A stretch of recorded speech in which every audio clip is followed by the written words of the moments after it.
Well, good morning. This may be a little unusual for an economist, but I actually have some good news to start out with.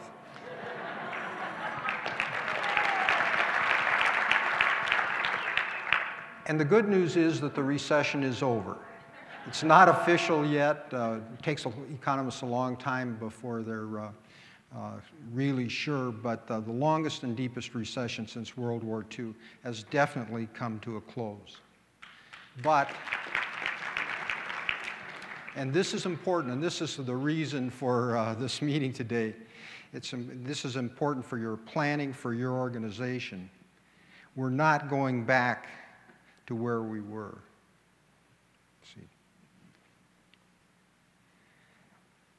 We're not going to return to where we were in the early part of this century. We're going to a new normal, and we need to be ready to deal with the challenges.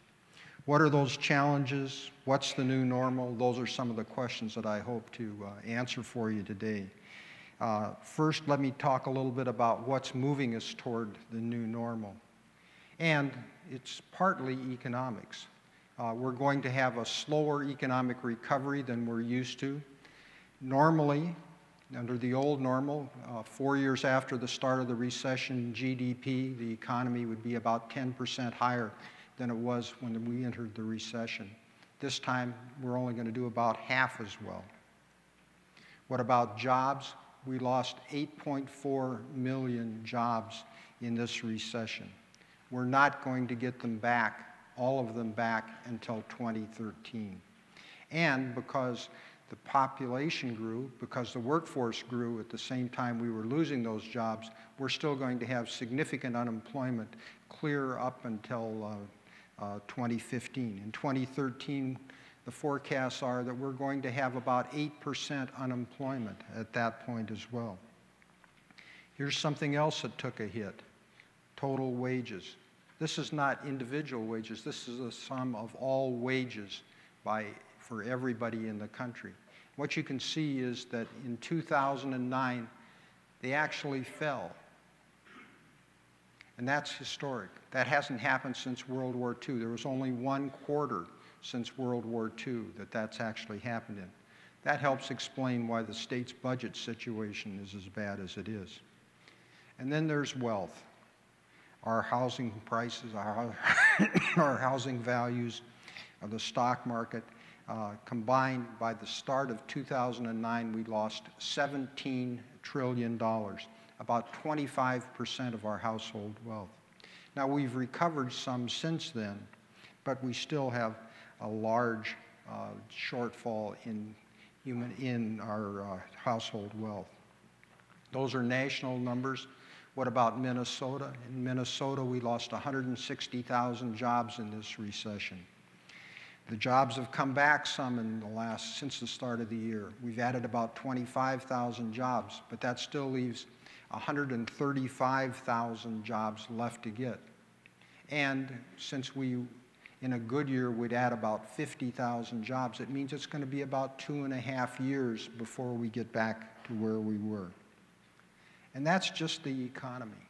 There's other things going on as well. We're getting older. There are some big demographic changes. Minnesota workers turning age 62 increased by 30% in 2008. By 2012, there will be a 50% increase in the number of workers turning age 62 compared to in 2007. And that's going to continue. The U.S. is very similar. This is not just a Minnesota phenomenon.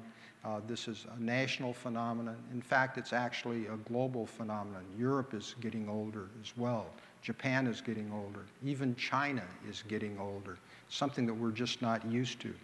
You and I age normally about 1 year every 12 months or so.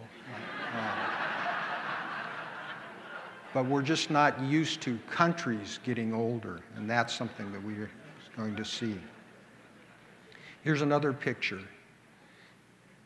We have fewer people in the entry level in the early years of the workforce. And here's another picture.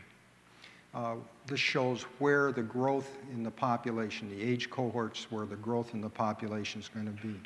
For the 60 pluses, we're going to add between 2010 and 2020 about 300,000 individuals in Minnesota. But look down at the bottom for the entry-level workers, the 20 to 24s, the 25 to 29s. That's actually going to decline by about 40,000 jobs. What does that mean? More people retiring, few people coming into the workforce, means that we're going to have slower labor force growth.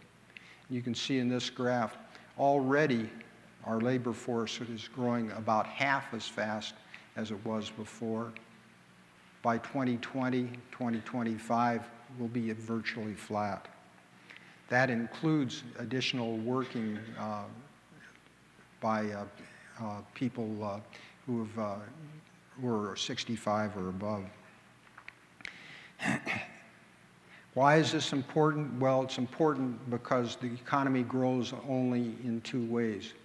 In simplest terms, you either have more people making stuff or you have the people that are making stuff make more stuff per hour. We're not going to have more people making stuff, so that means that we're going to have more people, we're going to have people making more stuff per hour. We're going to have productivity increases. What does this all add up to? Well, if you take the old normal and you add the Great Recession and you add those long-run demographic changes that I've tried to zip through, you are at the new normal. And that's where we're at. That's where we're going.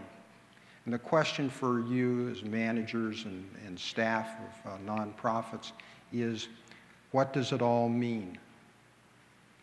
And the answer, unfortunately, is that I don't know. Now, there are some things that it probably means. It means higher interest rates. In order to get out of this recession, we've had to do some things with fiscal policy and monetary policy that have created potential inflationary pressures looking on into the future. And we expect that, other things equal, interest rates are going to be a little bit higher to protect against runaway inflation. We're going to have slower economic growth. Slower economic growth simply because the workforce is not going to grow as fast. We're going to have a more diverse workforce. We're going to have increasing numbers of retirees.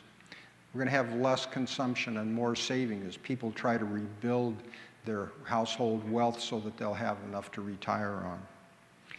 We're going to have creative destruction, disruptive innovations, and it's going to affect the public sector as well as the private sector.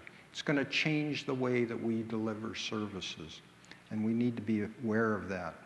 There's going to be a shift in balance between the public and the private sectors, and there's going to be more uncertainty about the future.